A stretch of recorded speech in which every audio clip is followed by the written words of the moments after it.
तिरंगा आमचा भारतीय झेंडा उंच उंच फडकवू, प्राणपणाने लढवू आम्ही, शान याची वाढवू, शान याची वाढवू। दिन हा भाग्याचा, स्वातंत्र्य दिनाचा, चला साजरा करूया क्षण हा सौख्याचा, क्षण हा सौख्याचा। व्यासपीठावरील आसनस्थ मान्यवर तसेच आम्हा विद्यार्थ्यांना ज्ञानदान करणारे आमचे शिक्षक आणि माझ्या मित्रमैत्रिणींना माझा नमस्कार। आज 15 ऑगस्ट आपला स्वातंत्र्य दिन।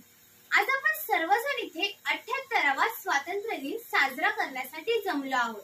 सर्वात आधी तुम्हा सर्वांना स्वातंत्र्य दिनाच्या मनापासून शुभेच्छा।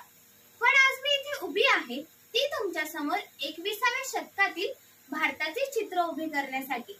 21व्या शतकात भारताने विज्ञान, तंत्रज्ञान, कला, क्रीडा, शिक्षण अशा विविध क्षेत्रात मोठ्या प्रमाणात प्रगती केली आहे आणि करणार देखील आहे। याची शाश्वती आपल्या सगळ्यांनाच आहे।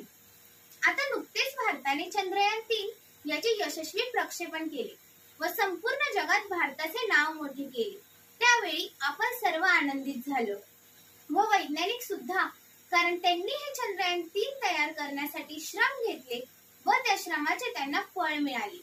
आपले पंतप्रधान श्री नरेंद्र मोदी भारतीय विकासासाठी अनेक उपक्रम राबवित असतात। यातूनच भारताचा सर्वांगीण विकास होऊन आपण खऱ्या अर्थाने मेड इन इंडिया या ध्येयाकडे यशस्वी वाटचाल करीत आहोत। सध्या आपण ऑलिम्पिकचे सामने बघितल्यावर लक्षात येते की भारतातील जवळजवळ 112 खेळाडू या स्पर्धेत सहभागी झाले होते, जी गोष्ट आजपर्यंतच्या भारताच्या इतिहासातील अभिमानास्पद गोष्ट आहे। त्यातील एक खेळाडू म्हणजे स्वप्नील कुसळे यांनी नेमबाजीमध्ये 3रे पदक जिंकले व भारताला कांस्य पदक मिळवून दिले। भारताला हॉकीचे देखील कांस्य पदक मिळाले आहे, ज्याचे सर्वात जास्त श्रेय हरमनप्रीत यांना जाते व अशाच प्रकारे आणखीन एक मानाचा तुरा भारतावर रोवला गेला। खरंच खऱ्या अर्थाने भारत सर्वच क्षेत्रात आपला ठसा उमटविण्याचा प्रयत्न करत आहे। तर चला मग भारताला अजून विकसित करण्याचा प्रयत्न करूया व एकजुटीने भारताला प्रगती पथावर नेऊया। धन्यवाद।